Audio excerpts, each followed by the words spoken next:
Good morning, professors and teachers. Good morning, everyone. It's so nice to have you today. Thank you so much for your attendance and, of course, for having this opportunity to learn. Today, we have a new topic related to assessment. So, with us, we have a special guest called Felipe Cárdenas. So, I'm going to start by welcome you all first. So, I would like to ask you to use the chat box from YouTube and write the school that you are representing today. Thank you so much.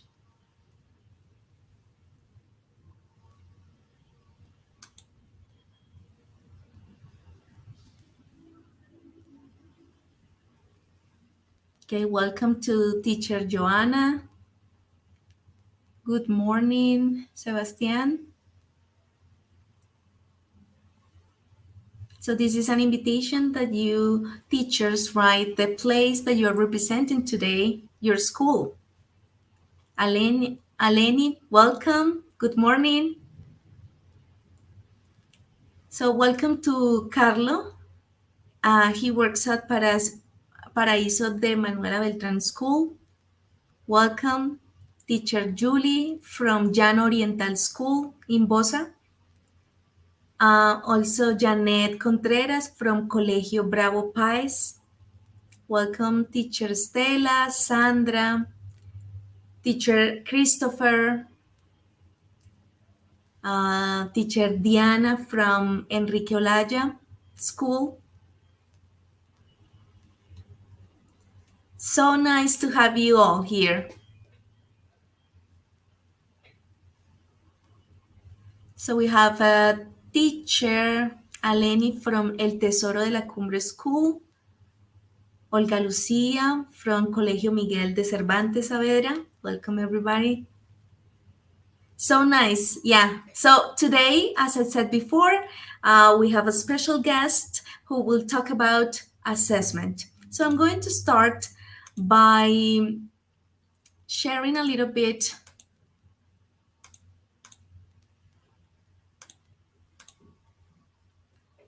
Okay. So the topic is assessment, revolution, a new area. And with us, it's going to be a special guest, Felipe Cárdenas. So Felipe, I'm going to let you in. Welcome, Felipe. Hi, everybody. Hi, Juliana. How you doing? Hi, thank you so much. So Felipe is a teacher. He has been a teacher teaching, for 15 years. He has a master in education with an emphasis on information and communication technologies, ICT. He is an academic coach for UNO-E Colombia. He is a teacher also in Los Andes University, a teacher trainer with experience in public and private sectors. He is also an institutional designer with a student center focus, an educational researcher and speaker on remote learning for international e-learning events. And he has also more than 12 years experience in blended learning. So welcome, Felipe, to this webinar. Thank you so much for being here. Thank you for having me. Thank you, Juliana. I want to say good morning to everybody. Thank you for being here also this morning, sharing with us. I think it's such a privilege, to be here sharing with this group of amazing teachers. I'm going to be sharing my screen, if you don't mind. Yeah, go ahead. Thank you so much. You're welcome. So, well, I want to say hello to a lot of teachers that are writing in the chat. I see teacher Daisy Reina. It's so nice to see you there because I used to I used to work at that school. I think that was like 2 years ago.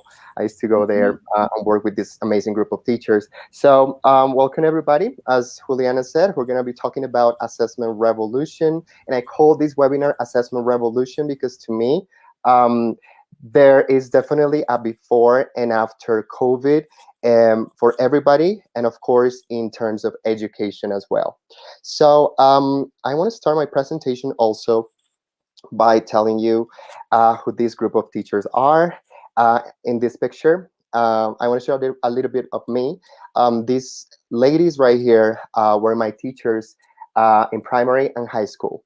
Um, these teachers inspired me to be the one, to be the person who I am today. And on screen, you can see my Spanish teacher, my English teacher, physics, and I think accounting. So this picture was taken 3 years ago. I had the chance to visit my school again, but this time in a different role. I was not a student anymore, but now I was a coach. So I was actually mentoring my teachers, my English teachers. So it was a really nice coincidence. I didn't ask for it, but definitely changed my life because it helped me see the big picture about what's going on in education.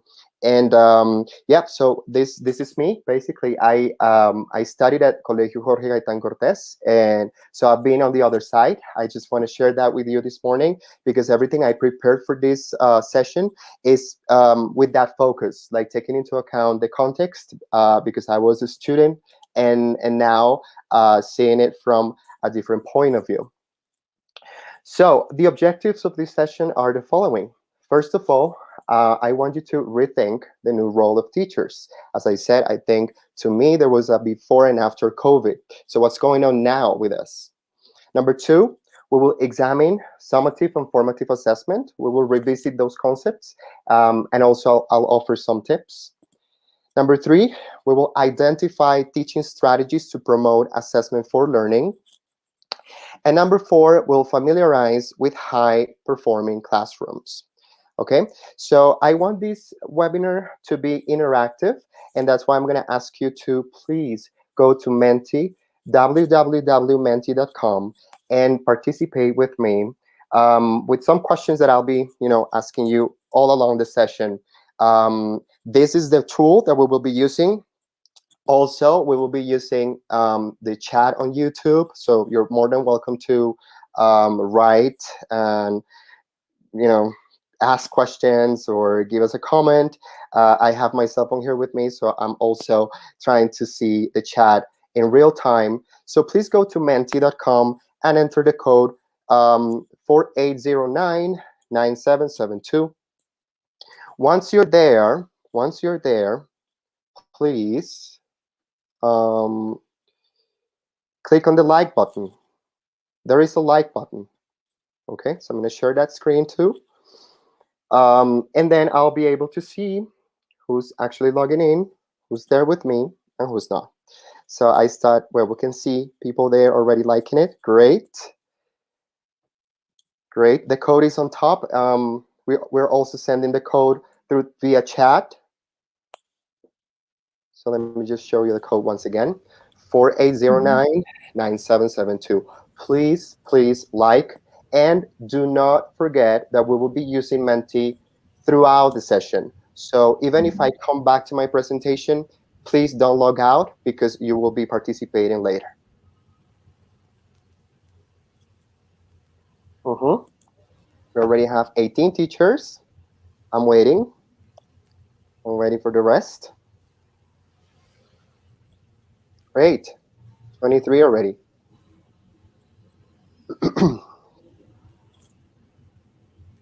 Okay, so while the others log in, I'm going to start showing the first question. Teachers, have you perceived a change in your role as a teacher after COVID-19? There are 3 ways to answer. You can say absolutely, not really, it's been the same, or I don't know, or not at all. So what's your vote? Has your role as a teacher changed after COVID-19? So far we have 26 votes saying absolutely, 28 and counting. All right. One person said not really. Okay, good. 39, 40, Okay. In the meantime, while you vote, I want to say, well, I want to shout out to people who are connected from Jose Martí, teacher Liliana Arteaga. Thank you for being here with us. From Colegio Técnico Benjamín Herrera, Miss Camargo, Mrs. Camargo, thank you. Rafael Bernal Jiménez, Adelaida, welcome, welcome. La Merced, Sandra Jaramillo, thank you for being here with us. Codema IED, Joanna, welcome. Colegio Luis López de Mesa, of course. Teacher Omar, thank you. All right, so far so good. Look, 53 votes on absolutely. So good. I guess that by now we know that there was definitely a change in our role as teachers. I also believe that we were, well, not only in education, but in general, we were somehow at this comfort zone, um, doing, in the same old grind, doing the same things every day, going shopping, but then suddenly things stopped. And education, our classes changed a lot, right? So the next question for you is, how has your role changed? Please describe briefly. I want to know how the role has changed for you personally. In the meantime, I keep just saying hello to the ones who are just here, the ones who just arrived. We are on menti.com using the code that is on top of the screen, 4809-9772, okay? Maritza Cardenas, absolutely. Okay, yeah. Maria Monroy also agrees. Ciudadela Educativa de Bosa School, Sandra Patricia, thank you. Thank you for being here with us this morning. All right. While you vote, I think I'm going to continue my presentation. So take your time to summarize how your role has changed. I have three votes so far. One teacher says that the role now is being more than a teacher. Okay. Another person says we have to think new strategies for cooperative learning. Another teacher says now the role is more mediating. Wow, interesting. Being creative. I have to be dynamic to use different tools to catch the attention. Yeah. I have to improve my digital skills, flexibilize my evaluation. Okay. Now we have to sum all the year in 3 months. The role of the teacher is now to be a mediator between the information on the internet and our students. Oh, yeah. And it's funny because when I visited schools, I usually visit schools around Colombia, and it's interesting to me that before COVID, some schools were like banning internet. So students had their cell phones, but they had no Wi-Fi whatsoever. That was prohibited. And now I think that after COVID, it's a need, right? In terms of methodology, okay, your role has changed in methodology, more flexible, comprehensive. All right, I'll be reading more of your opinions, but I want to start because otherwise we'll be here waiting for 100 opinions and more. But keep on writing because I'll be going back and forth. So let me continue context. COVID-19 timeline. Look, in December 2019, we heard about the first pneumonia cases that were discovered in China. Then by January 2020, a month after, infections were reported in different countries, and the World Health Organization officially announced a new respiratory virus. We were fine here in Colombia. I remember I was working in January, February 2020. Nothing happens. That's on the other part of the world. First cases were reported in South America in February, though, and schools closed worldwide. They started working under the remote learning modality, some schools. Then by March 2020, the first case was reported in Colombia. I remember that day. And the World Health Organization declared COVID-19 a pandemic, finally. Then all schools switched to a remote learning. By December 2020, by the end of last year, a large majority ended the school year virtual, and others tried the hybrid high-flex modalities, alternancia. So some schools tried this. I guess in the public sector, I'm not sure if maybe some of you did it. I think no, but just let me know in the chat Did you guys get to experience alternancia by the end of last year? In the private sector, some schools did, but I think in the public, no. However, if you got to go or do some alternancia last year, just let me know. And then what's happened currently? Right now, we know vaccination is in progress in Colombia, and a big number of schools work under hybrid, high flex modalities. Others are still virtual 100%, and others are face to face. So this is pretty much the reality. This is how I summarize the COVID-19 timeline. And I want to say that this quote is in the flyer, the poster that you guys got. To me, COVID-19 made a huge impact in several industries, businesses, and organizations worldwide. Education is no exception. Teachers around the world have had to deal with many challenges that nobody was probably ever prepared for.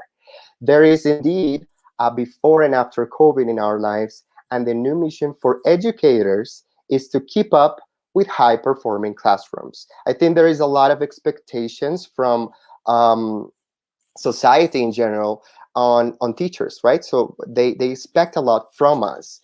And if we read, for instance, some of your opinions here, we see that now you have to include more digital tools. And before COVID, maybe we didn't consider even sometimes working with Menti or any other tool, a Kahoot. Like probably teachers didn't know about that. How to work with Zoom or Microsoft Teams or Google Meet. So maybe we never used it. I'm including that group. I used to visit schools, and then after that, now I have to do it from home. So yeah, we had to learn super fast to keep up with the new technologies. Teachers here say we have more challenges to keep our students motivated because human contact was somehow lost. We're just behind a screen.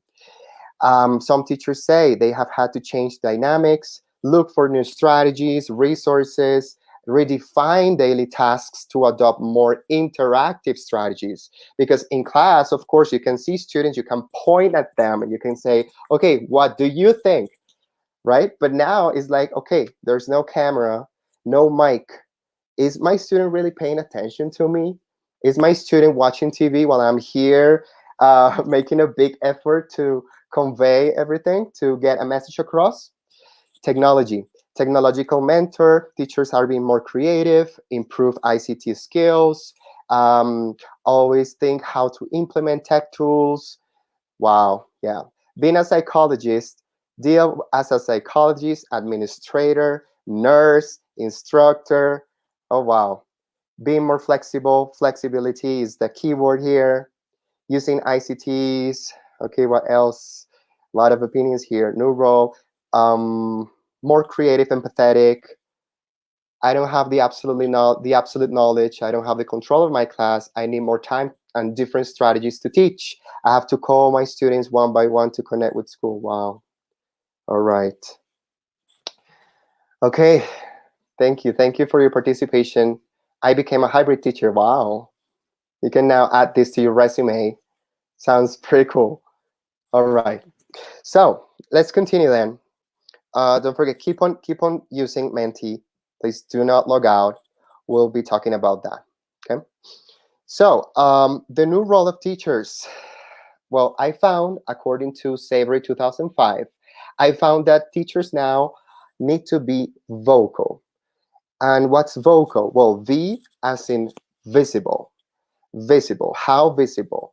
Well, you know that now we, after COVID, successfully to be a successful online instructor, you need to keep on sending announcements. You need to keep up the interaction. That's something that you mentioned in the previous activity. We also have to facilitate conversation, post discussions in our synchronous sessions. Sometimes when we had the opportunity to have synchronous sessions, because of course there are a lot of different situations.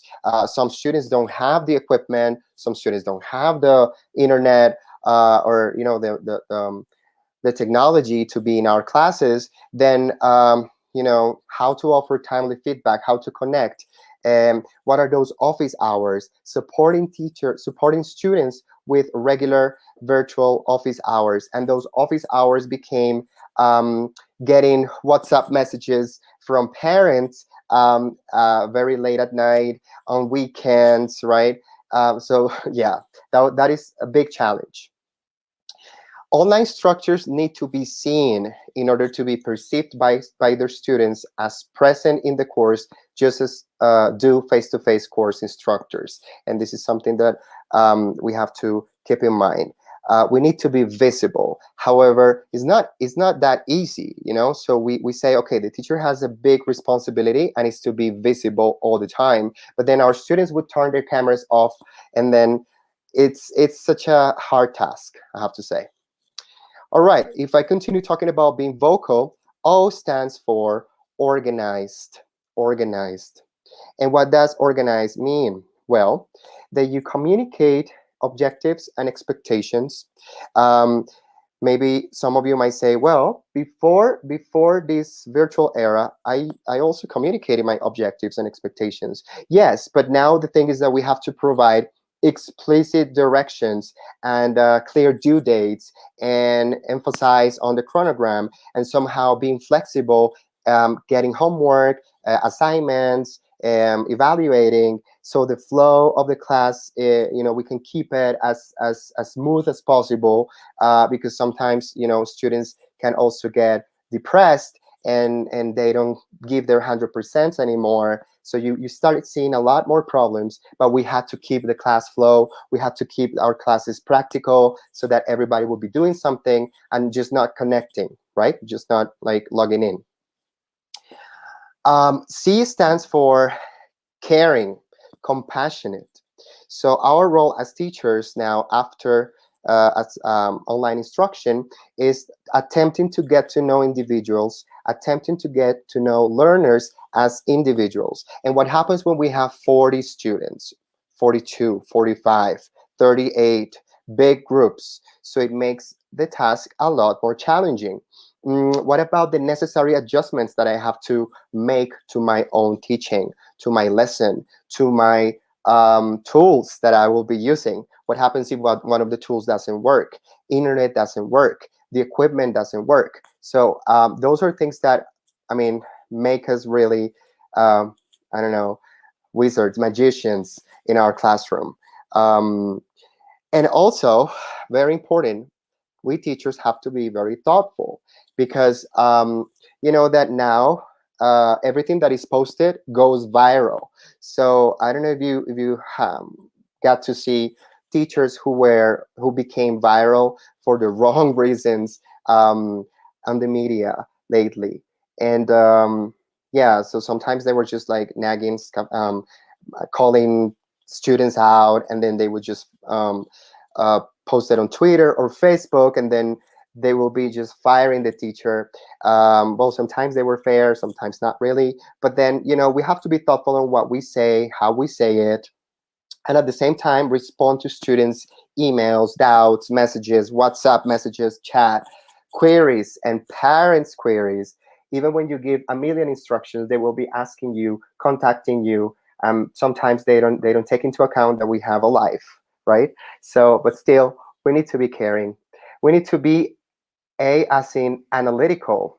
We need to be analytical. We need to track individual progress. We need to collect formative assessment to be able to guide instruction, collect data. And by the way, I think that right now you're working on it. Juliana, are you around? Yes. Hi, Felipe. Yeah, can you tell us a little bit? I think these teachers are working on Mhm. data collection or something like that. So I think Yeah. you can elaborate a little more on that.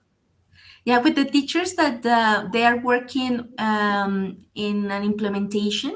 This implementation is based on some needs and their contexts. They have to analyze the ways that they can improve their teaching practices. So they are planning an implementation during this month.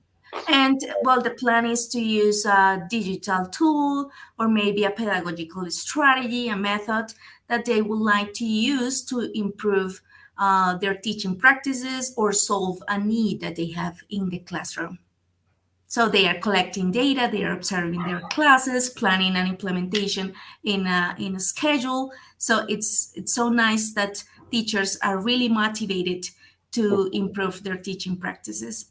Yeah, and in this webinar, I want to also congratulate teachers because sometimes people don't perceive how hard it is to be a teacher. The fact that these Mhm. teachers are now Saturday morning here with us, Juliana, I think Yeah. it's is actually something very rewarding to see that we really want to do something for our society, for our future Of course. generations. Of course. And yeah, I mean, definitely what you're doing, guys, collecting data, scaffolding, provide scaffolds so students who are struggling get to cope with the class and give feedback to students and make adjustments to look for improvement always. Mhm. Okay, and we have the last letter of vocal, which is an L. L as in leader. So apart from being visible, organized, caring, analytical, leaders, we have to be leaders. And how can we be leaders? Well, we need to model instructions in our classes to communicate effectively. We need to find opportunities for reflection. It's not only about the topics, not only about the subject, not only about um, the grammar and the vocabulary, but find opportunities for students learning. And as some teachers said, we are also psychologists at some point because we get to talk about those delicate topics that happen to pop up sometimes, and they are related to social emotional learning. Apart from that, we need to demonstrate the importance of feedback. And how can we demonstrate the importance of feedback? This is something that we can actually take a look at later during this webinar. So I have a question for you, teachers, and I hope you help me um, on YouTube. Okay. So the Mhm. question is, how are you coping with all of these? How are you doing? How are you feeling? Maybe this is a question that maybe you're not asked frequently because sometimes we consider doctors and nurses because we say, oh wow, yeah, they have a big load of work. But there are other fields that are going through a lot of stress, other fields that are going through a lot of things. And teachers, for instance, we just saw that COVID impacted definitely our lives. So let's keep on reflecting. Did you know that assessment can be key to integrate many of those characteristics to be vocal? Did you know that assessment can optimize a lot of your procedures in your classes? And this is something that I want to address today. And I really hope, I really, really hope that after all this stress, all this work, this session can give you some hints on how to optimize our lessons and not, not to kill ourselves with all the procedures and all the things that we cannot avoid, but we have to assume. So how can we aim at high impact teaching through assessment? You know that there is low, typical, or high impact classes. Low are the ones who have no assessment or like little to no assessment. Typical assessment, what's typical assessment? Well, exams, quizzes, right? And high impact, what is high impact assessment? So I'm going to ask you now, and I need you to go back to menti.com and answer this question. What methodologies, approaches, or strategies do you use in your classroom? We need to keep in mind that this webinar is about assessment, but we cannot talk about assessment in isolation. Assessment depends a lot on methodology. So this is a question that I have for you. Could you please type in three words that can summarize three methodologies, strategies, or techniques that you use in your classes, but that you really use in your classes, not that you know, that you use, that you implement in your everyday sessions. So let's see what you say. In the meantime, I'm just keep on saying hello to the ones who just log in. Good morning, Andrea del Pilar from Pablo de Tarso School, Entre Nubes School, Nueva Constitución School, teacher Sandra Costa. Sandra Jaramillo says, we're eager to learn every day. Yeah. Laura Sofia says, oh, Laura Pineda from Diego Montaña School. Great topic. Yeah, thank you. Lorena Maritza from Jose Celestino Muti School. Costa Rica School, teacher Diana. Oh my goodness, how you doing? Hi, teacher Diana. I love her so much. She's really intelligent, and yeah, I see many teachers here that we have had the pleasure to work with. Great, great. Okay, so let's go back to methodologies. Careful, methodologies, approaches, strategies. So on screen, well, it's very small though because it's a lot of info, but we see here people working with projects, with tasks, with gamification. Uh, okay, and then some applications like Kahoot, which is like the most popular, games, you know, to engage our class, collaborative work. Oh my God, wait, because it's a lot of information. Cooperative, humanistic approach, okay.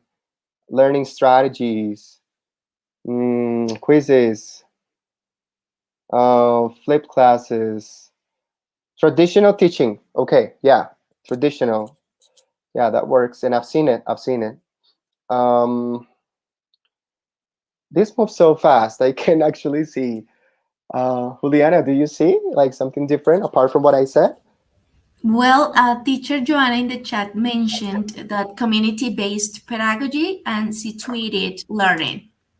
Oh wow, Mm-hmm. nice. Interesting. PBL, Blended Ivan, learning, it's also blended. mentioned. All right, good. Thank you for your participation.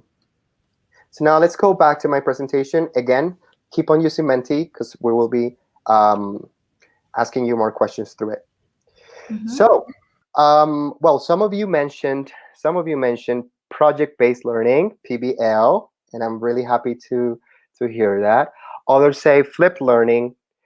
Others say problem-based learning.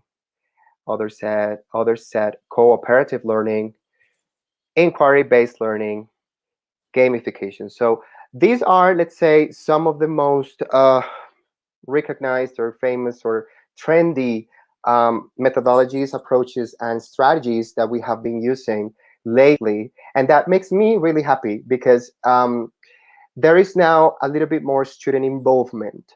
They are under this umbrella of active pedagogies that take the student as the main star of the class, right? So we're promoting student-centeredness. However, we need to also, like keep in mind that sometimes when we um, plan on our methodology, when we lesson plan, we are trying to aim at active pedagogies, and then you say, yes, I'm doing PBL. That means that my class is student-centered. I'm working with problem-based learning. My class is student-centered. You know what? Before this session, I had this conversation with a teacher, and I want to share it with you. And then I asked the teacher, okay, do you consider your class student-centered? The teacher said, absolutely. I work with project-based learning. Then I responded, nice. Could you share some of the process with me? And then the teacher said, for sure. I asked my students to work in pairs. I had them create a song and then record a video by using the vocabulary from previous classes. And then I replied, a song? Wow, that sounds very cool. Can I see it? And the teacher says, here you go. So I want to share this project the teacher shared. Um, let's watch the product. Good morning, how are you? Good morning, how are you? Good morning, how are you? Good morning, how are you? Good morning, how are you? I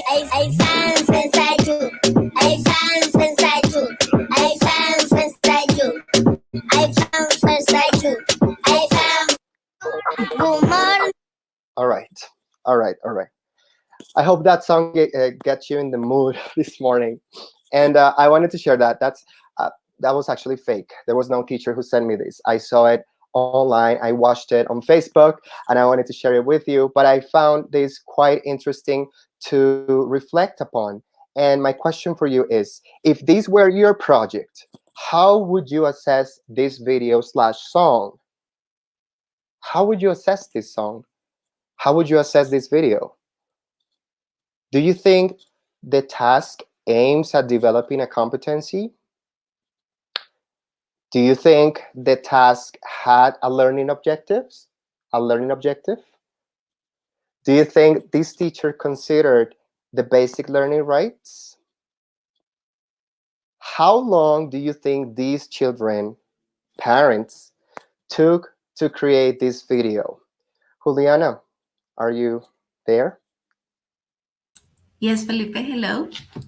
Yeah, let's talk a little bit because I really want Mhm. teachers to have the time to or take the time to say something in the chat about this. Mhm. In the meantime, I want to talk to you. Mm, Mhm. how long do you think these children or parents, because I don't think Yeah. they had the the knowledge to edit and do all this crazy stuff, but Mhm. how long do you think these children took or parents to create this video? More than 5 hours because they have to organize the background, have the students or the kids to I don't know, like record the video and then the editing process. So I think it took time in terms of technology and organizing the task itself. Hmm. I agree, and I think probably parents are expecting the teacher to give a really good grade because Yeah, I mean, of I course, believe. Hmm. there is a lot of effort. I mean, you can see students memorized the lyrics, um, they sang, they made it fun, they use Hmm. effects. So I guess the least parents will be expecting is a congratulations. Yeah. But however, my point, teachers, this morning is: do you really think this task, this project, this product can be considered project-based learning or task-based learning? Do you think Mhm. this type of project helped these students develop a competency? What do you think, Juliana? Well, I don't think so because well, they had some help from their parents, but how about the language competency? Yeah, so I'm wondering about that. What was the objective of it? And they used some language chunks. Good morning, Hmm. and I don't remember the other one, but it was like how about the learning objective of it? So, Yes, and yes. if you are thinking about a project based learning, it requires more steps. That's what I think. Hmm. Something interesting about project-based learning is that we can do. I mean, we can have a variety of projects, a variety of products. Mhm. Teachers can help students decide their product. Sometimes they come up with flyers or posters, collages, songs, videos, Mhm. exhibits, presentations, etc.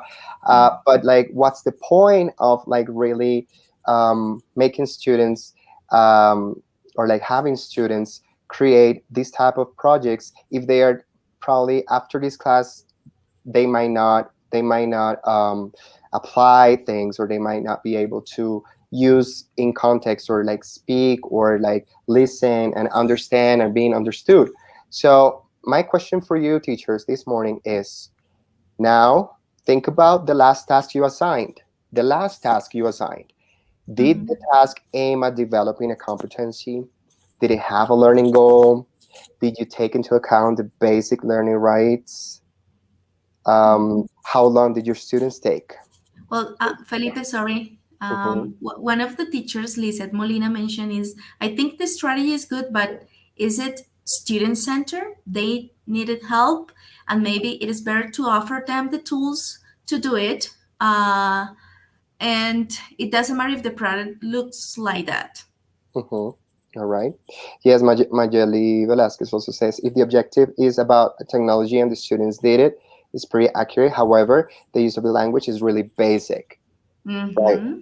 Yeah. And Abel says, I think they didn't learn because the video was made by parents and the students only memorized the words but didn't Yeah, use the language in context. Exactly my point. exactly. Exactly my point. Okay. So let's keep on reflecting, you know? And my question now, again, I'm going to be questioning you all the time. So sorry about that. But I think this is the way to actually start getting in the mood and seeing my point with these objectives for this session. How far are you taking your students with your methodology and assessment? That's the question I want to ask this morning. In my personal case, back when I was in school, my primary was verb be, possessives, subject pronouns, auxiliaries. Then high school, verb be, simple present, present continuous, present perfect, will, going to, and the infamous irregular verb list. So, um, overall, I would say I graduated from 11th grade. Like I got out of high school, and my English level was probably A1, or maybe minus A1. And I have to say, I don't blame it on my teachers at all. I think that it's been like that since the beginning of times. We replicate the methodology. Sometimes we tend to replicate, but the way we were taught, the way we were taught, we tend to teach like that. And the moral of the story is, I couldn't even keep a conversation going when I graduated. If I had had the opportunity to live or travel abroad, I wouldn't have been able to convey anything or go to a store, go grocery shopping. I think that I would have been able to succeed in communication, and this is unfortunately still happening in our school system. So again, my question for you, teachers, this morning is, how much effort do you put here? This is a scope and sequence of, well, a random book I found online, a random program I found online. So I just want you to think, how much effort are we putting on teaching verb be, simple contractions, subject pronouns, these, that, these, those, singular, plural, prepositions, on, in, between? How much effort are we putting on that? And how much effort are we putting on this? Helping students introduce themselves without having to read, helping students thank, respond to thanks, apologize, accept or understand commands, directions, follow instructions. Mm, that's something that we need to keep in mind. According to the Common European Framework, we need to aim at knowledge, skills, existential competences, and ability to learn. And if we go beyond, we can find the common reference levels. You know that the levels are ABC: basic user, independent user, proficient user. So, question for you, teachers. I'm going to quiz you now. What is our goal with students? Students should graduate from 11th grade at what level? Come on, in the chat, in the chat. I want to see the answer to that. But in the meantime, while they answer, Juliana, um, in your English classes, because I know you are working in here at Unica, something that I really love about this university, and I have to say, there are really strong professionals here. I have learned a lot from people who studied here, um, and so I know classes here are different. Um, they're not talking only about the same old thing, such as grammar, method, audiolingual, TPR, but we're talking about active methodologies, Yeah. pedagogies. So can you maybe share a little bit of that? Like, how do you do with your classes? Do you see now students in this university going beyond? Yeah, actually, well, in class, I'm trying to with this pandemic, I'm trying to use different types of technology and tools, but actually, the aim is active methodology. So, implementing, for example, SOFLA, which is a way to organize flipped learning approach in the synchronous and asynchronous session. So my classes are always focused on collaborative work, and students also have to prepare projects that are related to Colombian context. And since they are pre-service teachers, so they have to improve their critical thinking skills by creating videos, by writing essays. So actually, they have to put a lot of effort on these kind of tasks. Yeah, I'm really impressed because teachers nowadays, or well, students who are well, pre-service teachers, or students who are now on their way to become teachers, Mhm.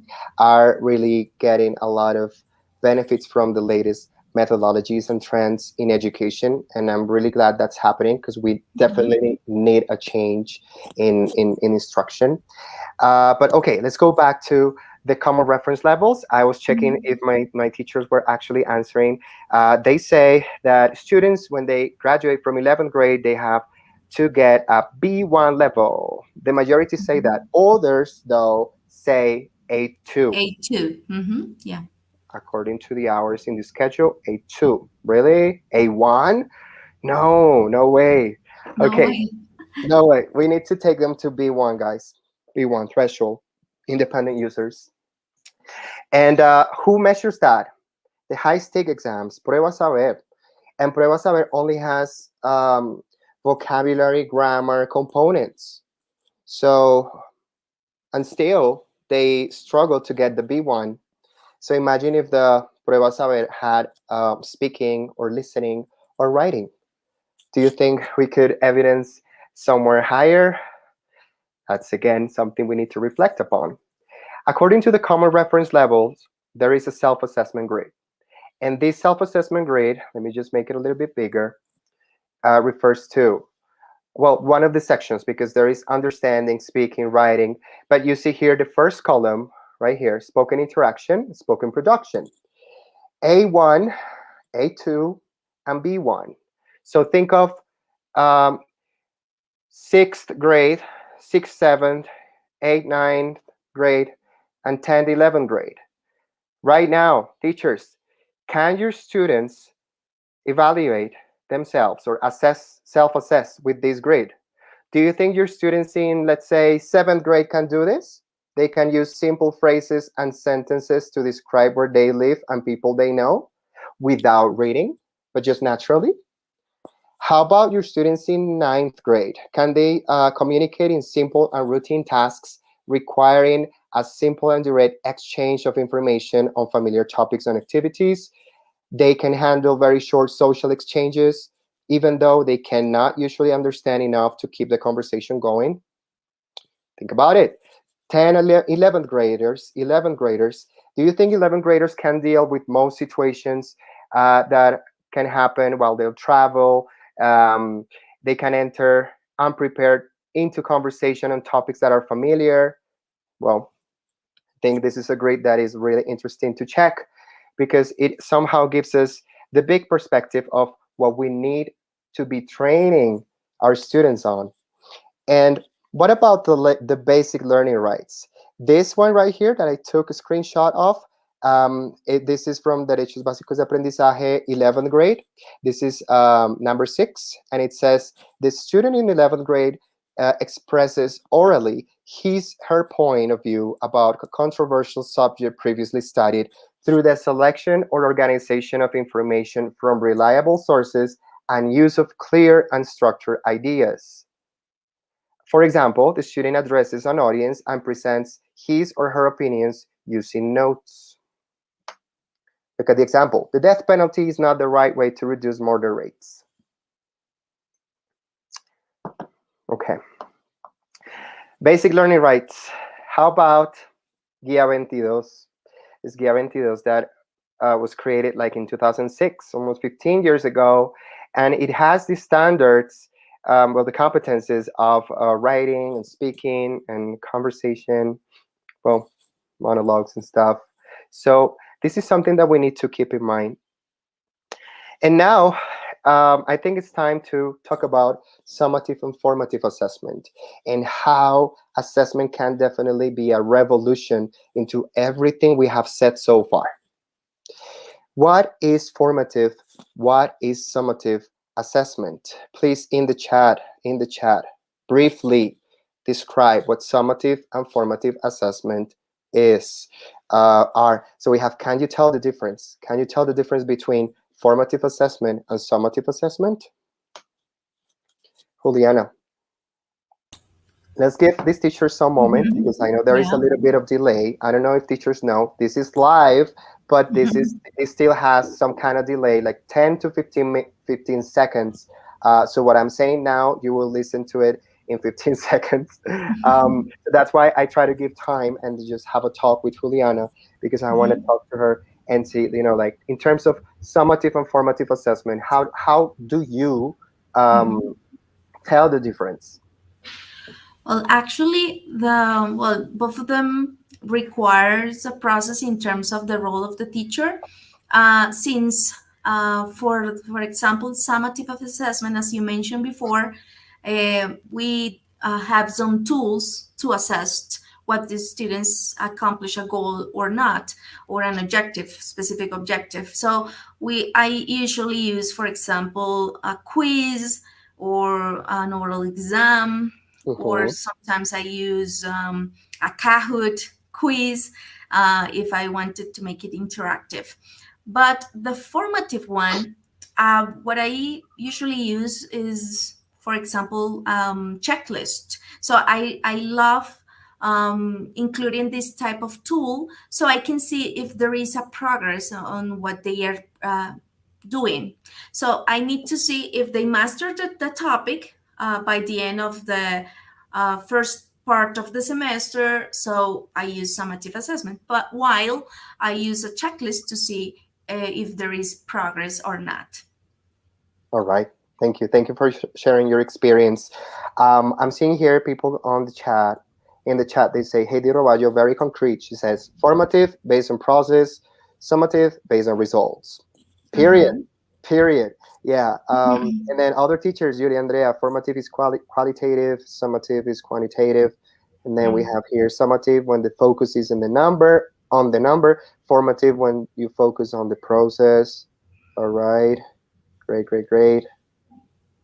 Okay, thank you. Thank you. So you're right. Formative monitors student learning. Formative is ongoing, provides ongoing feedback. We don't wait until the end to tell students that they succeeded or not. While we are in class, we can provide students with information that can be valuable for them to identify strengths and weaknesses. These are learning opportunities. I don't call them weaknesses anymore because I think it's a very strong word, but I call them learning opportunities. And something that some teachers say to me when I talk about assessment, because I have different sessions with teachers in different schools, is that they think it takes a lot of time. And I always say, you can always provide students with formative exercises or formative assessment in every class. You don't have to like spend an hour or 20 minutes. It can be something 2 minute thing or 3 minute, 5 minute thing, but the students really get to consider what they are actually how they are actually performing and the goals they need to pursue. um, Formative assessment also helps teachers recognize what to address. Yes, so it helps us, it gives the vision on what to address, because sometimes it's not about the student per se, but sometimes my teaching or the way I am teaching something, I can adjust or make adjustment. So formative assessment helps not only students but also me as a teacher, and it encourages getting learning goals, getting or setting learning goals to students. Like they after reflection, after telling students, okay, what are your learning opportunities, what are your strengths, And then they might say, okay, yeah, well, teacher, this listening was very difficult, I didn't get it, yeah, could you please repeat it? And then you repeat it 3, 4, 5 times, and they still don't get it. So I think that it's not only about discovering or like acknowledging your weaknesses and your strengths, but motivating students to do something with those learning opportunities. So if you have certain opportunities to learn, how are you going to learn? What is your action plan, right? Because it's not about, yeah, formative, nice, strengths and weaknesses, but what happens with those weaknesses? And then summative, well, as you said, it evaluates students' learning at the end of a unit, term, year, week, bimester, etc. It evaluates based on some standard or benchmark, and it is often a high stake, like high point value. Formative is more low point, and if guided, summative can become formative. Okay, careful, because there is no like black and white, but there is a gray area. Some tools can be formative if used properly. So, what are the summative tools? Well, you guys know this by heart. We have been by quizzes, exams, tasks check, projects check, mock tests, surveys, uh, portfolio check, essays, papers, high-stake exams, presentations, compositions, exhibits, etc., etc., etc. But all of this tells students if they pass or fail the course. Yes, pretty much. On the other hand, formative assessment, I'm going to give you one that I love and I use a lot, and it's graphic organizers. So what if, for example, you tell your students by the end of the class or to start the next class about the previous topic, all right, let's take this graphic organizer, please write the topic in the middle, and then on the top left corner, write the definition, what you remember, top right corner, information, bottom right corner, doubts, bottom left corner, examples of this topic. And then they will have the chance to demonstrate what they know. But as you see, this doesn't have a grade, right? So I'm not gonna like if I say, okay, if everything's perfect, I'm gonna give you a 5. Then you make the exercise summative. But I think if they take the moment to fill this graphic organizer out and then peer assess or like share with a partner, and then have a moment to actually compare and see, oh yeah, we have the same doubts. So then you as a teacher can go ahead and cover that, you know. Another thing you can do is a 3-2-1 card. For example, you can ask students, okay, 3 things I learned today, 2 things I can teach others, and 1 question I have. Please complete this and let me know. Just give me the paper, or you can rotate. Yeah, doesn't matter. But the idea is that even if they are passing the papers out or they are sharing with the other people, they get to learn that their partners acquire certain things, maybe others didn't. Maybe they have the same question. So this could be a really nice strategy. You can adjust it. It doesn't really have to be 3 things I learned, but maybe 3 things I enjoyed, 3 things that are easy, 3 things that are hard. I don't know. You just adjust it. These are only ideas that you can actually, I don't know, like edit. The next one is traffic lights. So I use this one when we went online with my students. I enjoyed this one a lot because I somehow motivate my students to turn their cameras on to show me the color. So I tell them, okay, about this topic we just discussed, please tell me green. Find something green. Show me something green if you got it, if it's easy for you, or show me something yellow if it's giving you a hard time. Show me something red if you can't keep up and you need my help. So it was really fun. So students would turn their cameras on for points, to make it a little bit more of a dynamic experience. A partner quiz is also a hit. I love this one because then I can ask students to write down questions about what they covered in class, and then I get them in pairs or very small groups or small groups of 3 people. I ask them to exchange quizzes, and then after that, what I promote is reflection by using the students' questions. So how difficult were the questions that your students were asking? And well, I tell them to come up with an action plan to improve based on results, right? So, oh yeah, teacher, I didn't know this. This is difficult. We didn't see this in class. So maybe we can take students beyond, right? Okay, let me give you a couple more. Exit tickets, such as the 3-2-1, very similar. You can also do 10 words or less. So what if you ask your students, write a summary of the lesson in 10 words or less? And let's see, if they really got the point. How about if you work with emojis or GIFs? A rating scale, self-assessment. Let's self-assess. Okay, this is how I rate my understanding of the activity. So use an emoji. If we're working here on Zoom or Teams or Google Meet, they have the chance to use emojis. Some teachers use Teams, like me. So I'm going to show you an example, real life example. This was last night in my class with my students. At the end of the class, I told them, send me a GIF telling me about today's class. How did you feel with today's class?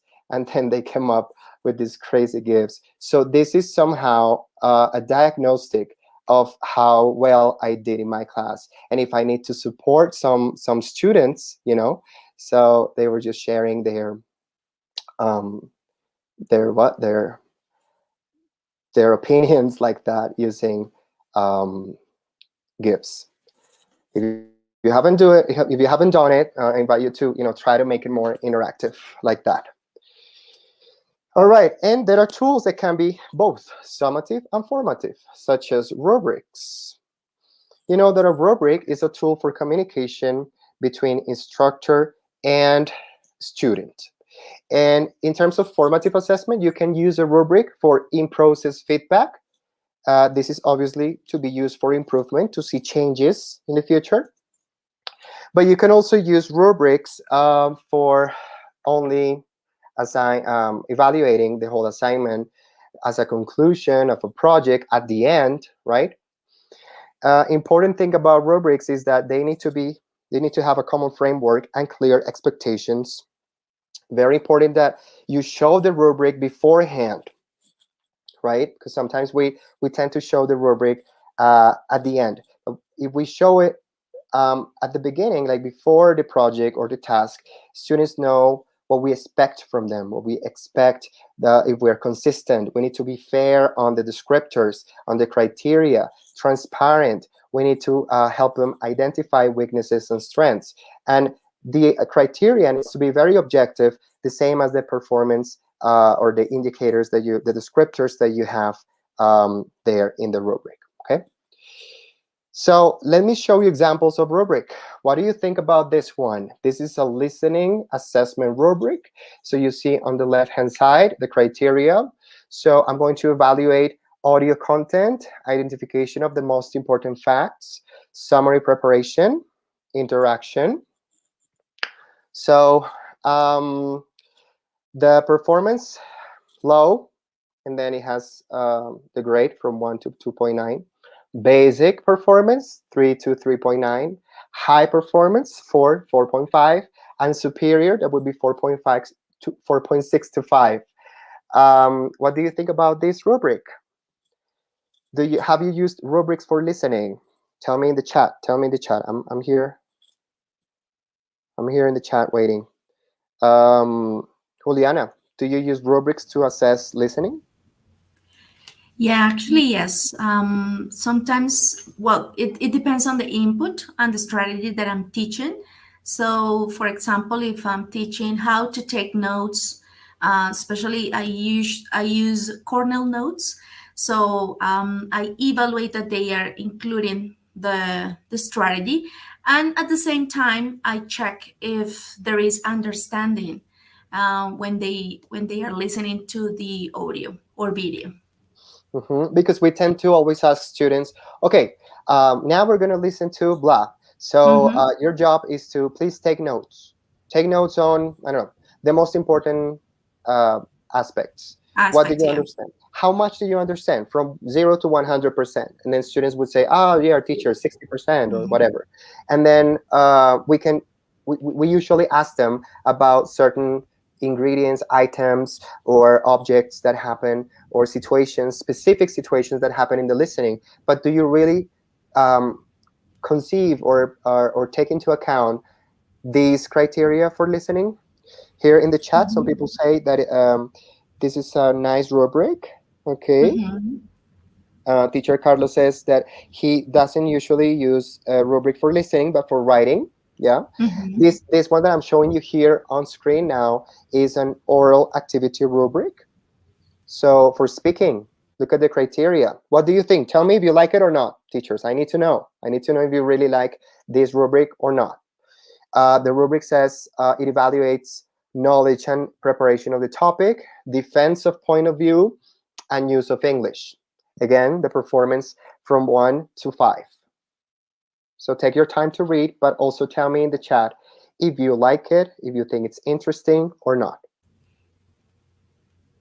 Well, some of them say that it's not frequent that they use listening rubrics. And they are useful, but they are used at the end of the process. So Yeah. I'm reading also their comments. Rubrics promote self-assessment and self-monitoring. Oh yeah, this rubric can be, I mean, you can give this rubric to them so they self-assess. You can use it like that as well. Totally. How about peer assessment as well? I can peer assess. I can assess my partner with this rubric. Yeah. How about this one? A rubric for summary. Criteria. Let's evaluate the content, the structure, the vocabulary used, the use of formal language. What do you think about this one? Heidi Joanna says, rubrics is one of the best ways to assess. Promotes autonomous learning.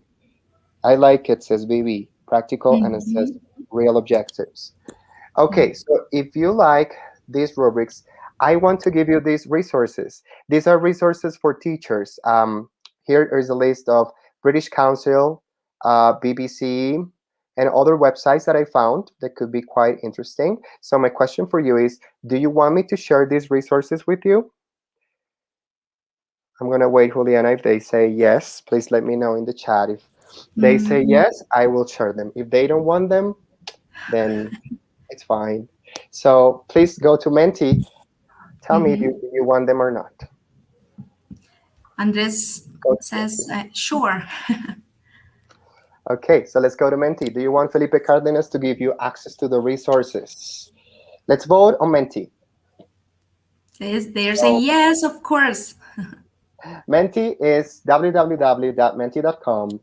And we go 4809-9772. Thank you to those teachers who have been there in Menti waiting. Like, okay, Felipe said we're going to be working here, but he disconnected from Menti. No, I'm back. 20, 21 students, teachers, sorry, 23.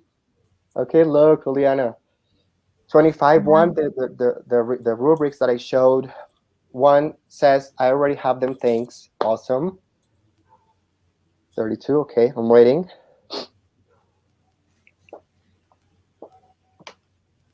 Well, 34 already.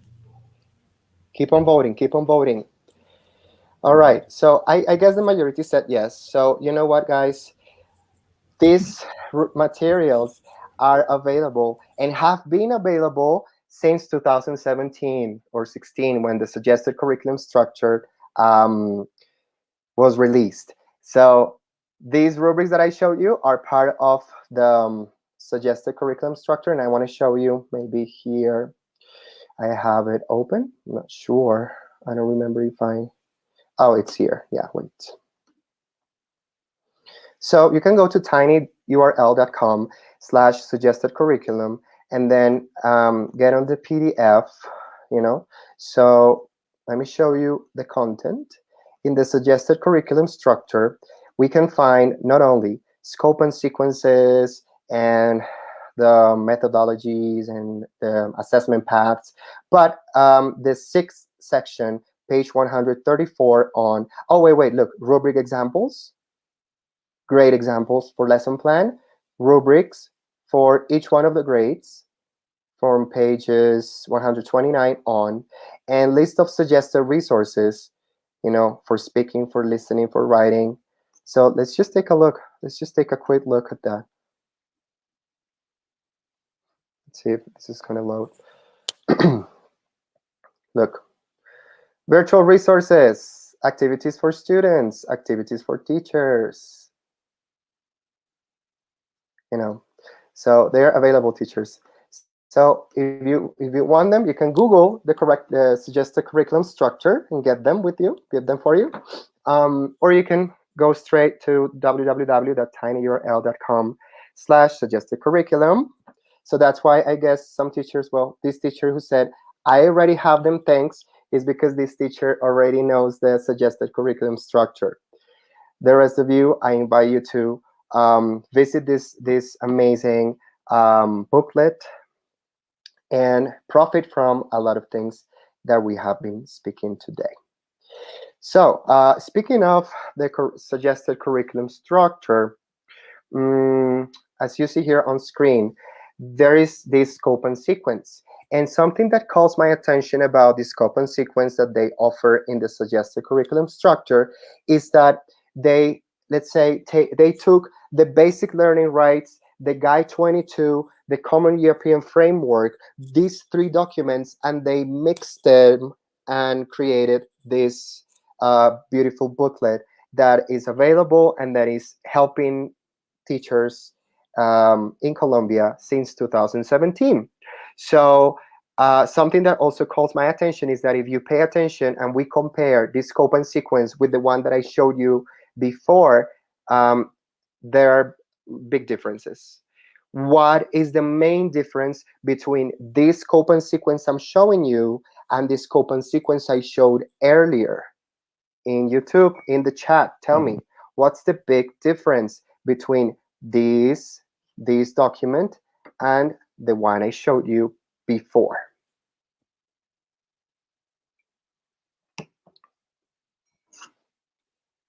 Do we have answers in the chat, Juliana? Not yet.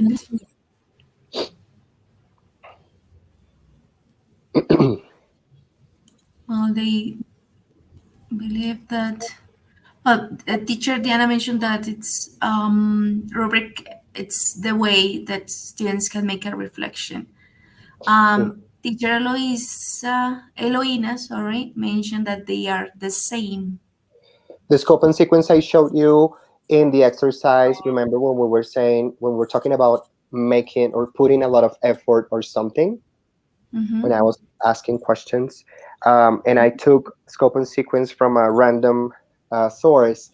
But I want to highlight that the big difference between that scope and sequence and this one we're checking here right now is that if you pay attention to this is for 9th graders, and here it says module, they suggest globalization.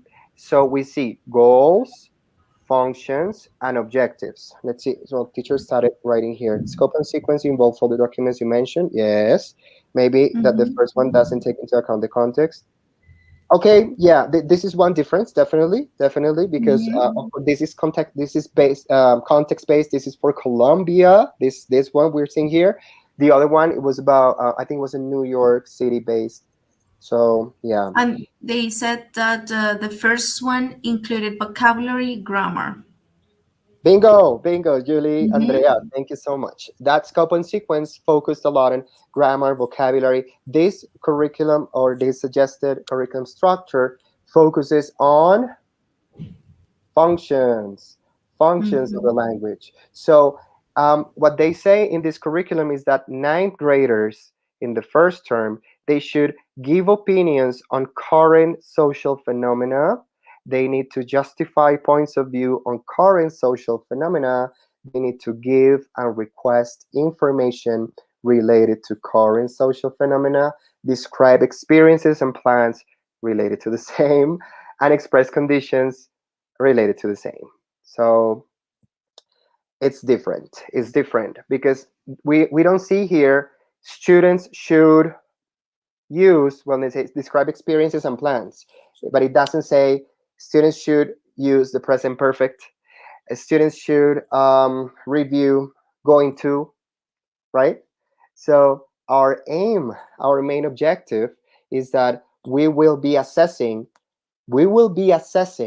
the students can describe experiences and plans related to social phenomena or whatever. I mean, any topic that you're actually covering, but they can describe experiences and plans, not that they can use present perfect or that they can use going to or that they can ask WH questions, working with their syntax. No, that they can give request information. That's the big, big, big difference. Pedro Nadi says, Nelson Mandela School, we're actually following this curriculum. We hear you. We hear you. Okay. Um, this scope and sequence is more meaningful. Yes, Faride, I think this one is more realistic because it really talks about the functions, not the grammar, not the grammar. The grammar is important, of course, but we don't need to, students really don't need to be experts in grammar. They need to communicate. John says, I'm currently working with this material. I have to tell that is awesome. Yes, me too. It's not based on grammar. Thank you, teachers, for your opinions here. All right, so I think it's time to talk about how from assessment. How from assessment. Oh, wait, there is something I was missing. This suggested curriculum structure also has some examples of tasks and projects and problems that you can implement in your classes, and they offer the assessment paths. They offer, okay, so if you work on this goal, the goal is to propose actions for getting along and inclusion in the classroom. Then the task is students should make a list of actions that contribute to healthy coexistence in the classroom. I think this one has to do with democracy and peace. And they should also identify the way in which different persons handle their emotions in programs of different sources, TV, soap operas, etc. The task is also to observe short videos about, watch short videos about recommendations to maintain healthy coexistence in the classroom, welfare, analyze different cases and identify the positive, negative actions in their respective consequences. And the other thing they have to do is to give recommendations and suggestions about handling actions of coexistence in specific situations given orally and in writing. What are the assessment paths that the suggested curriculum suggests? So, teachers, here's the assessment. For learning and of learning. Formative, summative. Formative says, okay, so if students are making a list of actions for coexistence, what if you tell them to contrast their list of actions, among the group? They can contrast the list of actions. Maybe if you ask them to use a graphic organizer, Venn diagram, for instance, they can definitely do that. Carry out guided exercises of specific recognition of words related to the subject. Integrate feedback received from peers. Look at what they say. Integrate feedback received from peers and the teacher to the text of recommendations on handling healthy coexistence actions and my drafts. Perform practice exercises of vocabulary and grammar using context. Perform exercises with oral texts to improve my knowledge of expressions related to the subject, such as my pronunciation, blendings, linking, accent, stress, intonation, all of the pronunciation phenomena. That's for learning, formative. A lot of ideas, teachers, we can profit from. And what about summative assessment? Well, for summative, you can use an evaluation rubric for written and oral texts or on recommendations to maintain healthy coexistence, or you can test them, modular test at the end of the module. Just go ahead for the test. You see, so they offer great ideas. Let's see what they say in the chat. Focused on functional grammar, yes. The books Way to Go and English Please are aligned with this scope and sequence. Yes, Faride. Thank you. Thank you. Juliana, you have something to say? Well, no, I was trying to help you out with the comments. Yeah, help me because I'm getting tired. Well, it's a well. Pedro mentioned that I must say that Way to Go is the line of the books that are suitable, linked to the curriculum, and well, he has a different point of view because he says that English, please, not too much. Mhm. Yeah, one was released. The thing is that one of the books was released after, and the other one was before the suggested curriculum. So that's why they were. I heard they were making edits of the book because Mhm. yeah, they need to match. But one of the books, of course, follows that line of projects, problems, tasks. What else do they say in the chat, Juliana? Well, teacher Freddie says that the curriculum is obvious general, but it's our job to adapt it to our school's contexts. My teacher, Daisy Reina, says, since I work taking into account the suggested curriculum, I feel better as a teacher, and it's quite interesting. And I'm really proud of these teachers at Juana Escobar School. Um, I definitely got to see amazing projects. We got to experience PBL fair. So there was one day at school they dedicated their whole day to share their projects. Students were rotating, there were stations, and they did amazing things. I recall a very interesting project because, I mean, it's not just creating a project for creating a project, but these teachers and these students took it seriously. And that project that I will never forget is one of the stations. Students had this like exhibit of of their work, and they were like presenting using posters, and in other stations they were doing games, and they were doing that many things. But in the end, there was one station for students to take their old clothing as an exchange um, for dog and cat food, because I think that in their community around school there are like a lot of dogs and a lot of strained cats. So Mhm. what they did in that PBL or project based learning fair, that project exhibit, was that there was one station where they were raising awareness of this problem in their community. So they could exchange cat food with cat food or and dog food for any clothing item or Mhm. anything that they wanted to take with them. And then at the end, they would collect all that dog food and cat food and just spread it around the community. And I Wow. was like, wow, they're really doing something. I mean, Mhm. it's not just making a project uh, for the sake of it, but they are really contributing to their own community. That's wonderful. Yeah. Imagine the impact. Mhm. Thank you, Teacher Daisy. You rock. All right. So here comes the good news. Here comes the good news. An assessment revolution can start with very small steps. I want to recap a little bit of what we have talked today. And it's like we started by taking a big picture on the context, right? So we were talking about COVID-19, how it has impacted our endeavor as teachers, our role, and then we went on a journey to see how successful online instructors can have certain characteristics. What are the characteristics, teachers? Do you remember? I'm going to help you. You have to be vocal. But what's vocal? Remember the acronym? Write it in the chat. I'm recapitulating because we're almost, uh, you know, almost done here. But I want to recap. Vocal. So we need to be vocal. V as in what? Then after that, we were reflecting upon assessment and how methodology depends a lot, or how assessment depends a lot on methodology. Actually, it's the other way around. We were talking about active pedagogies, and then we also discussed how each one of you is integrating methodology and assessment to take students to develop communicative competences.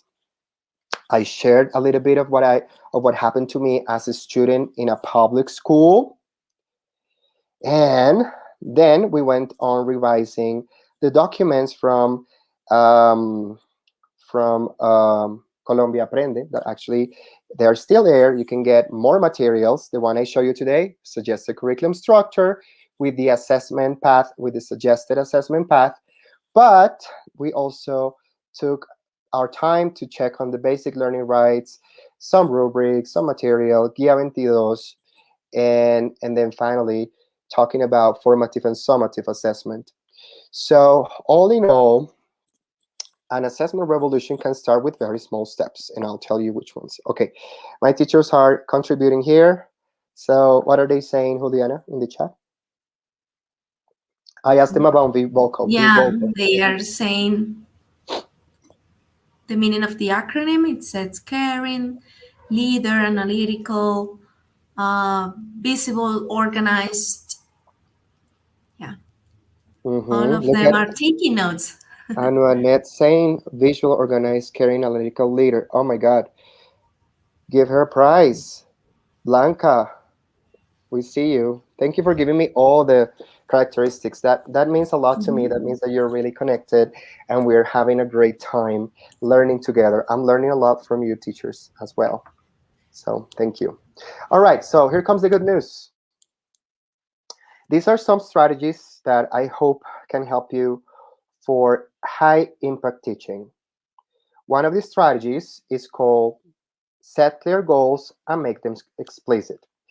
You know that it's crucial when we set clear goals for in each lesson. Each lesson should definitely help students focus on what they are going to learn. My suggestion here is every session, no matter if it's a 30-minute session, 45-minute session, 2-hour session, you need to show your students the objectives. You need to show them what they're going to accomplish.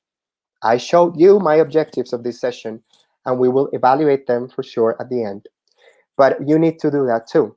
Make them explicit. Apart from that, you need to show and tell. You need to tell students what they need to know, show them what they need, right? Through example, modeling, right? How they do the tasks and how they need to perform in those tasks. So sometimes modeling, showing and telling them can reduce, let's say, the margin of error or mistakes that they make. And sometimes assessment also is impacted if we model instructions first. The next one I want to share is use questions to check students' understanding. These techniques, for example, using them randomly after giving students instructions. So what I do in my classes is that I tell them, okay, so we're gonna do number 1, then number 2, then number 3. Visually, I just write the instructions on the board, or if we are online, I show them explicitly. And then I check understanding, and then I model. If it's too complicated, I model, and I ask students to perform an example, and then I will be asking randomly one student to see if he or she can summarize the instruction. So it's like, okay, teacher Juan, what do we have to do? And then I don't show the instructions anymore, so I test students to see if they're really paying attention, so that my activity is successful. What else? What else? Juliana, do you use any strategies, by the way, when you are teaching? Well, yeah, but for example, the ones that you have mentioned, the first 3, I believe that setting clear goals, it's relevant. I always give my students the goal that they have to accomplish, and even though they can create their own, for example, during August, they have to accomplish a SMART goal related to their English process. So some of them, for example, they want to improve vocabulary, pronunciation, grammar. So they have a specific assignment during 1 month, or several assignments, and they have to show the process. So even though we have our own goals in class, they can create their own. And it's really relevant that we make them explicit. So another way to make these goals explicit could be by socializing the rubrics or the checklists that we are using to evaluate the process or the last version of the project that they are making, or the last version of the writing assignment that they have. So I think it's important to have this in mind. I agree, 100%, 100%. So, you know, um, I remembered once I was observing a class from another teacher, and I remember the objective of that class was finish page 13 in the book. Hmm. Is that really an objective? No, no, it So, isn't. exactly. I mean, that was maybe his objective, but Hmm. what are we going to tell students? That we need to finish a page, or that we need to apply rules, or we need to um, review something, or we need to Hmm. evaluate or justify or argument, or there are many things that we need to consider, taking into account the Bloom's taxonomy. That's the secret. Just take a look at the Yeah. Bloom's taxonomy. Where do I want to take my students today? Do I want my students to go for an understanding phase, or in this class I want my students to create something? I want my students Yeah. to apply, to analyze, to evaluate. So I think it's important to take a look at the Bloom's taxonomy. I do it all the time. I just keep it for reference, because when I'm lesson planning, I think it's important to see how to make them progress. And I think the Bloom's taxonomy high order thinking levels could be Hmm. achieved if we are actually explicitly connecting our lessons to it. Yeah, and online you can find the list of objectives, or no, the verbs that you can use for each one of these phases in Blue taxonomy. So this is a great reference to establish your own objectives in class, and if you want them to accomplish these high standards, so this is a great tool to use. hmm I actually have a video. I have a channel with a group of friends, very good friends Mhm. of mine, and we have a channel, and we share tips for teachers. So Wow, if you what is want, it called? yeah, it's You can called share that. Los. Yeah, it's called Los Pedagogis, and actually, I'm going to. Nice. Well, let me see if I can open it from here, so I can show teachers, because you can always go there, and there are great videos that we plan carefully uh, for teachers only. And I have one that's called Cinco Trucos para Enseñar en Línea, and there are more. So you can always go visit, follow our channel, and recommend the videos to other teachers. Wow, wonderful. Thank you for sharing, Felipe. This Yeah, is awesome. this notes, it's taking forever, but I will show you in a bit. Let's continue, because I don't want to interrupt Okay. the flow. Have students summarize new information in a graphical way. So this is another great tip that I have been implementing, because I didn't do it that way, but now checking on graphic outlines, um, helping students to work with flow charts, to work with Venn diagrams that are very common. They can prepare discussions, they can summarize. So from that visual tool, I think that they can refer to it, and they can share, and they have more tools to actually speak or communicate. Okay, what happened to our channel? Did it get removed or something? Okay, here it is. I was getting scared. I was like, what happened to my channel? Okay, so this is the channel. So far, we have only Nice. 193 subscribers, but these are great tips that we have put together for teachers, like Mhm. um, interactive boards. There are also tips for teachers who want to take the TOEFL and IELTS, and they don't know which one to take. We also have a video on 5 activities to develop creativity in the 21st century, 5 tips or tricks for online classes. In this one, I talk about the Bloom's taxonomy and setting clear objectives. So I recommend you that one. We also have breakout rooms, how to work with, group, how to promote group work, And the latest ones, 2 months ago, we released how to teach English in English, which is Mm-hmm. a big challenge for some teachers, because some teachers say, my students don't have the level. So this 12-minute Yeah. video can give you some tips on how to do it. And also there is one on gamification. So if you want to stop by and give us a comment what you think about this website, Now I think you it would will be have wonderful. 200 subscribers today.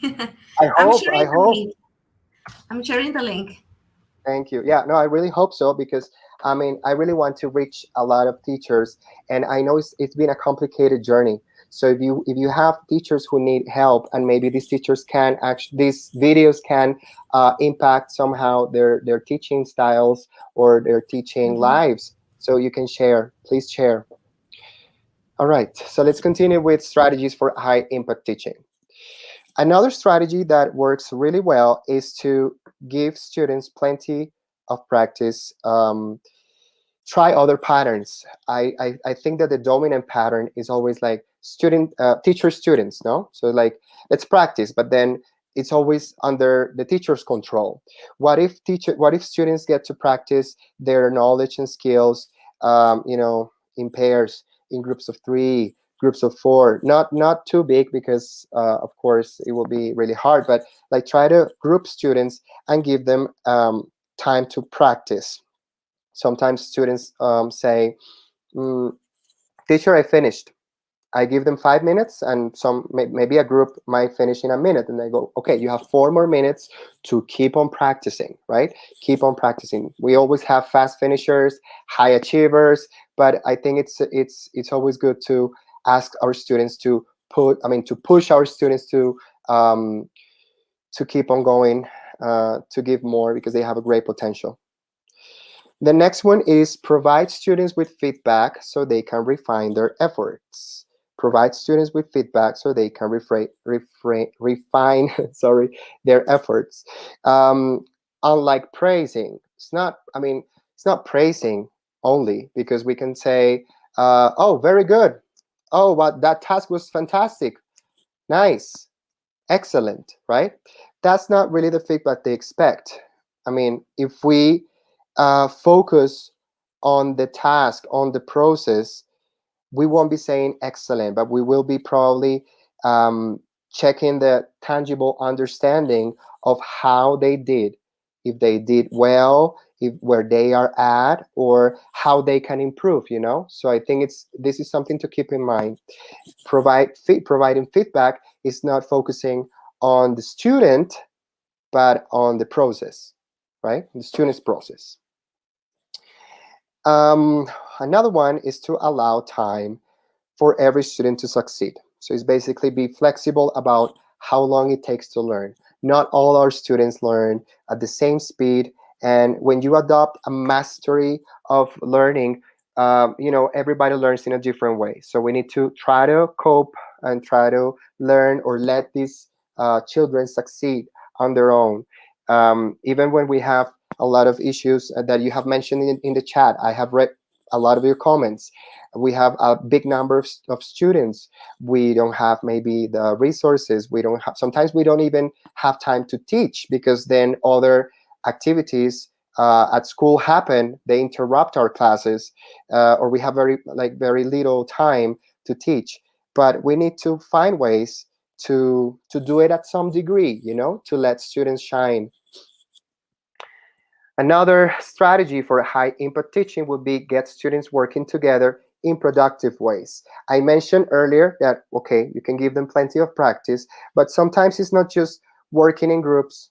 Grouping students is not working in groups or working collaboratively or cooperatively.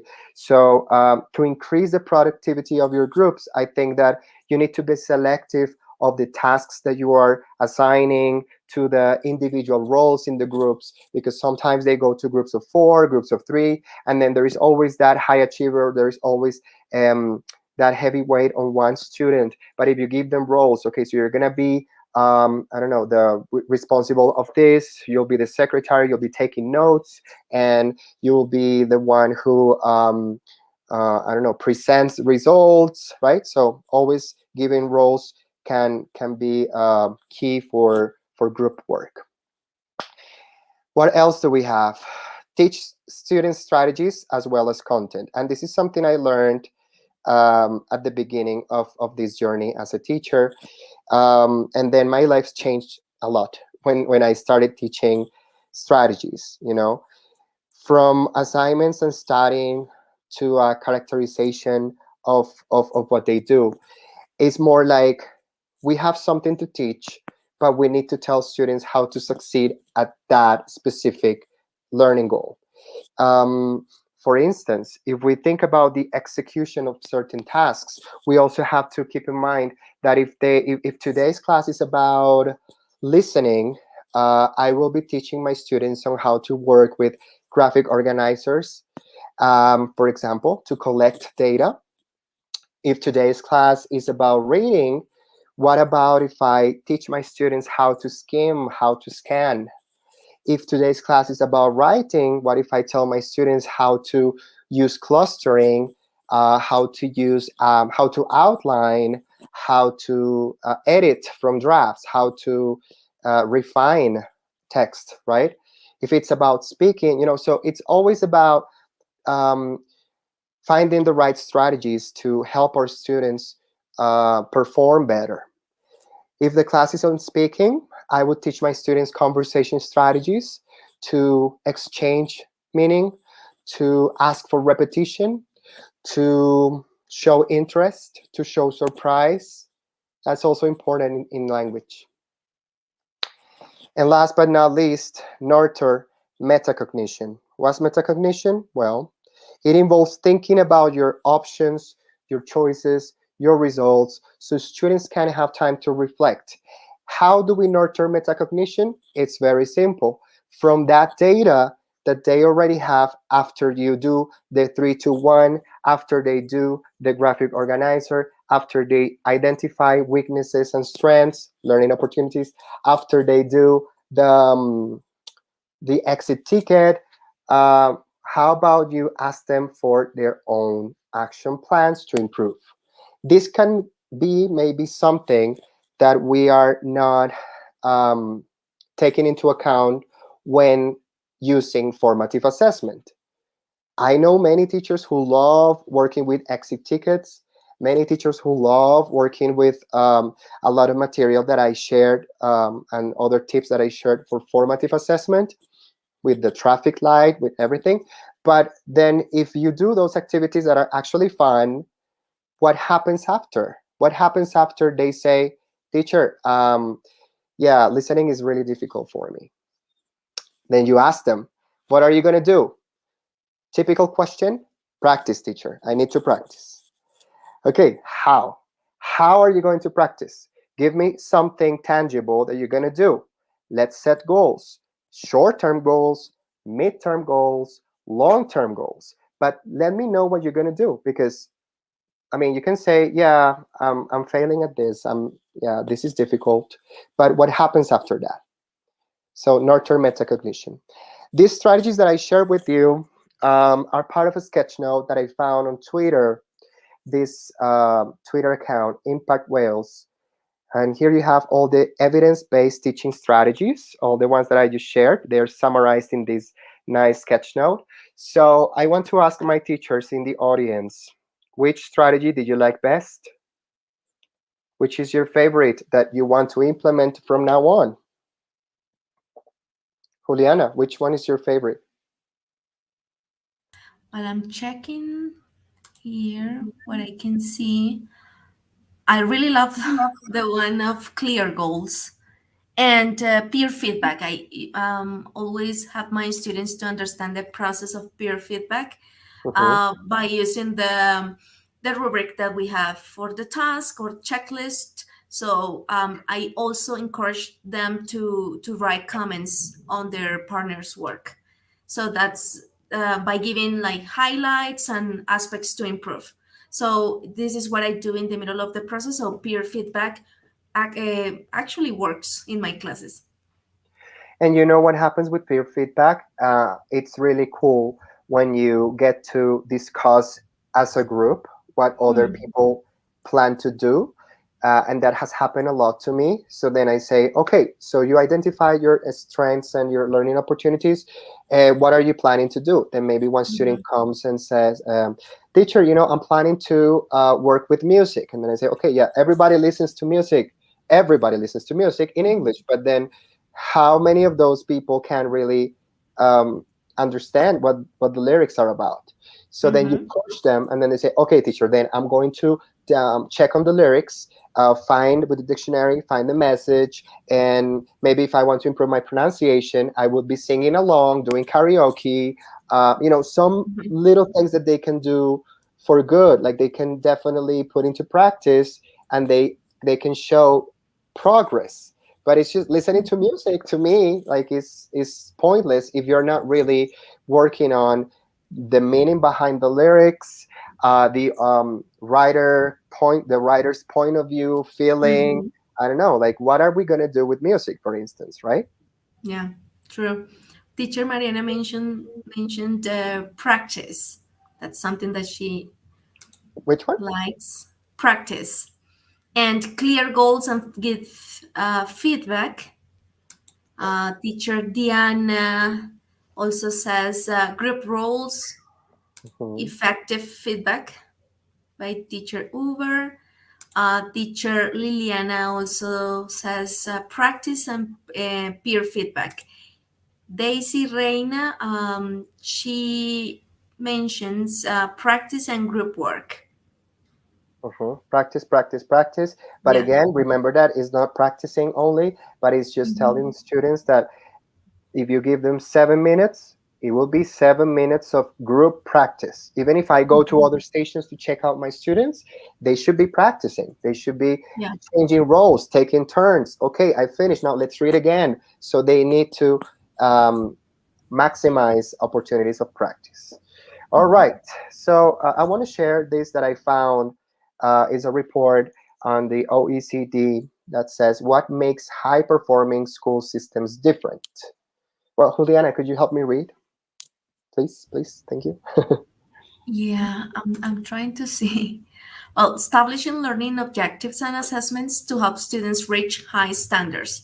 This involves aligning instructions with central standards, setting school goals for students' performance, measuring progress against those goals, and making adjustments in the school program to improve individual and overall performance. School leaders also need to be able to use data to ensure that the progress of every student is charted. They need to be confident when engaging with those who have different approaches to learning. I was reading this report, and I think this paragraph summarizes a lot of what we have talked today about assessment, revolution, and objectives, and methodology, and performance. So we have talked about many things.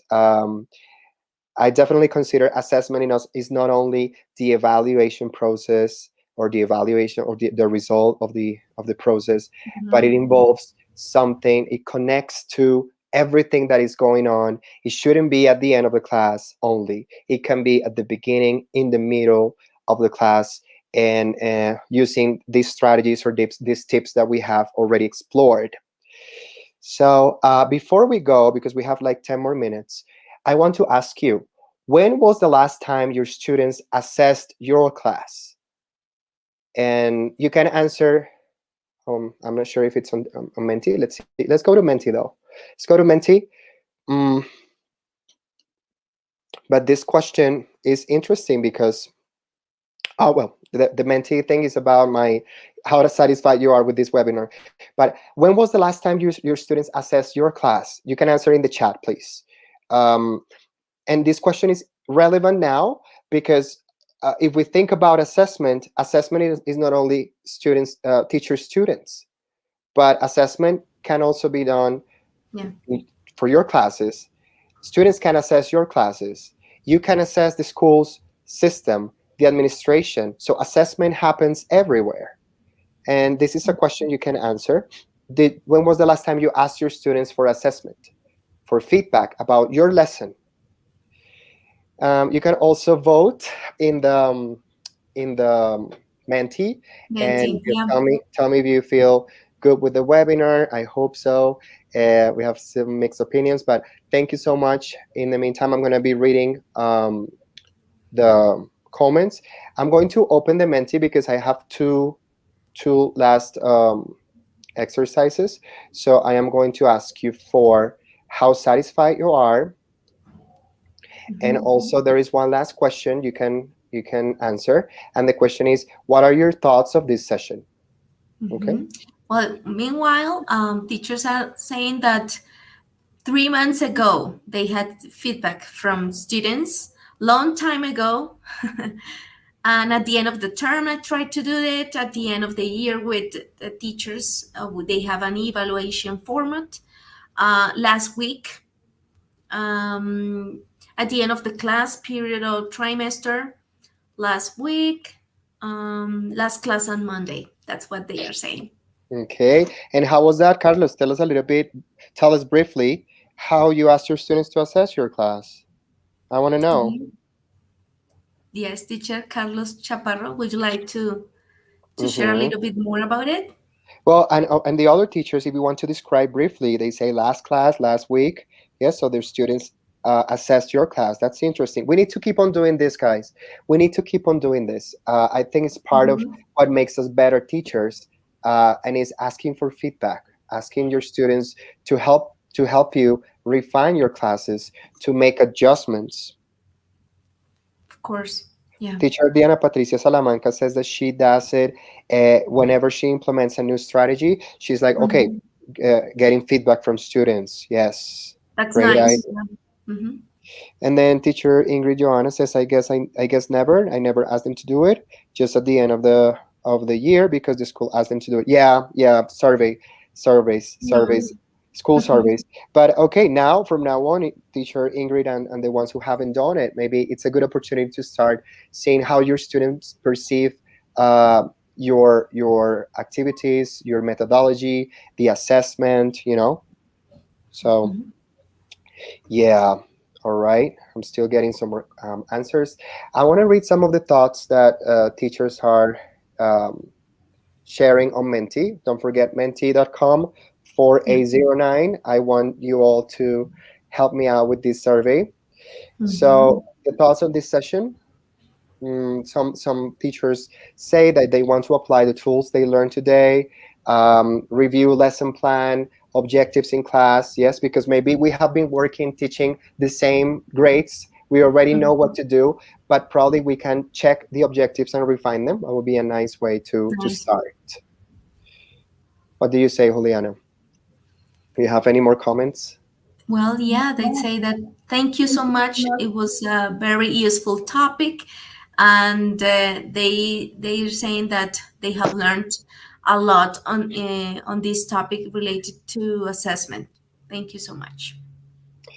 All right, so I think we're coming to an end. Thank you so much, Juliana, for inviting me, for having me in this in this moment with these amazing teachers who kept participating all the time. I really appreciate it, and I hope to be here maybe for Of future course. webinars or spaces. I'll be more than happy to be with these teachers because look, they were 200 from the beginning to end, and that Yeah. really doesn't really happen too often with webinars on Saturday mornings. Yeah. Thank you, Felipe, again for your time. And thank you for your experience, for sharing your experience throughout this webinar. And I think the teachers have a different perspective on the way they see assessment. Now they can implement these wonderful strategies that you share during the whole webinar and at the end of it. And thank you, teachers, for being here on a Saturday morning. I know sometimes it's hard, but we could tell that you appreciate this time and that you took notes and on the strategy so you can implement those in your teaching contexts. So don't forget the today's attendance, and we will share the link of this webinar with also the materials that we have seen today to all of you. So thank you again for your time, and see you next time. Thank you, Felipe. Bye bye. See you next time. Bye.